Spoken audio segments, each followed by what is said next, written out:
Hey, Peter Maclennan, real estate broker.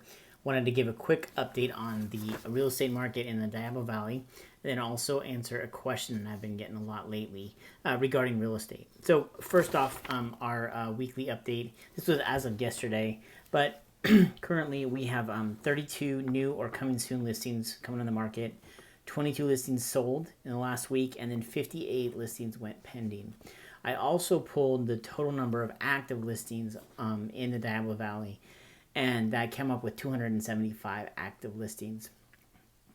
Based on the number of listings that went pending just last week alone, that means we have just under 5 weeks of inventory.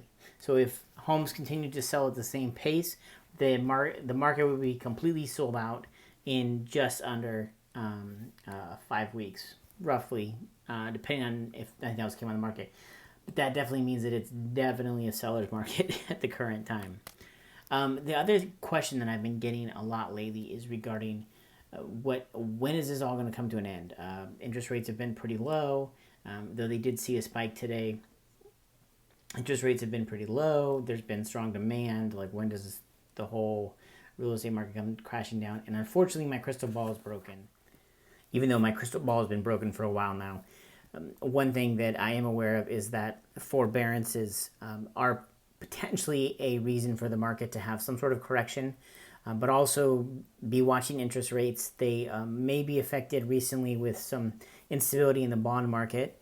Black Knight reported at the end of 2020 that 2.8 million mortgages were in some sort of forbearance, which means that they've reached an agreement with their lender to either defer payments or to potentially defer payments. That's approximately 5.3 of the total mortgages outstanding across the nation. At the peak of just to put that in comparison, at the peak of the financial crisis, a total of 11% of all mortgages were in some state of default. We are well below that peak number, which is great news. And don't expect all of those properties that are in forbearance to actually go to further states. Some may of default, but many not. Many of them, the owners are able to make the payments and get back on track, and then they go away.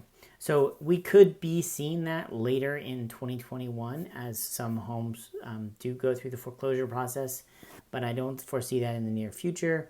But it could weigh a little bit on housing prices. But probably the bigger driver is going to be interest rates and jobs. If you see the jobs start to really dry up, then you've got a big problem.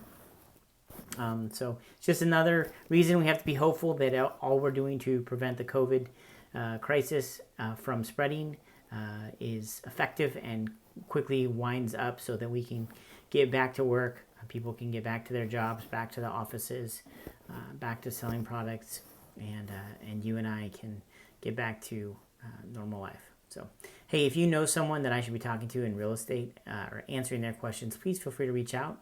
Again, Peter Maclennan, real estate broker, serving Contra Costa and the surrounding counties. Happy New Year, everyone.